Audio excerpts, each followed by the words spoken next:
এখান থেকে বাড়িতে যেতে পারবেন এটা কি আপনি গ্যারান্টি দিয়ে বলতে পারবেন? একজন মানুষ কিন্তু বলতে পারবেন না। একজন মানুষ প্রতি মিনিটে হচ্ছে 18 বার শ্বাস ফেলায়। কতবার? ঘন্টায় হচ্ছে 1080 বার। এইভাবে একটা মাসে একজন মানুষ শ্বাসটা পাঞ্চ করে হচ্ছে 7,77,600 বার।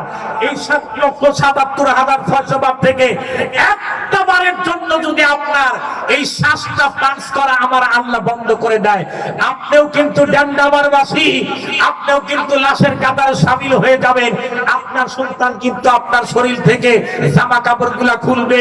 এই যে বাচ্চা কাচ্চা গুলা দেখাইলেন 3 টুকরা কাফনের কাপড় দিয়ে, এরপরে কিন্তু 3.5 হাত জায়গার মধ্যে আপনাকেও রেখে আসবে।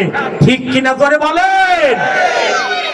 কিন্তু ওই জায়গাটা যদি হয়, যেই দাফনটা হয়, দাফনটা যদি আপনার সন্তান করে, ওই বাবার নসিবটা কত ভালো, যেই বাবাকে জানাজা করাইছে তার সন্তান।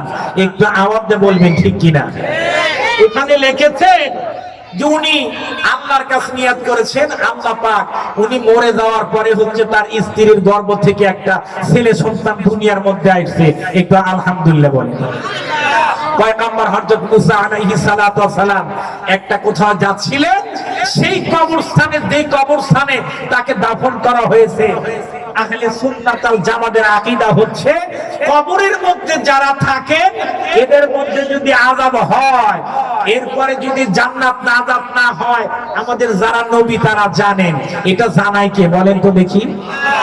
আল্লাহ জানান। এই জন্য জানান, এইগুলা আবার তাদের যে উম্মত গুলা আছে এদেরকে বলে তাদেরকে পরিবর্তন করাবেন।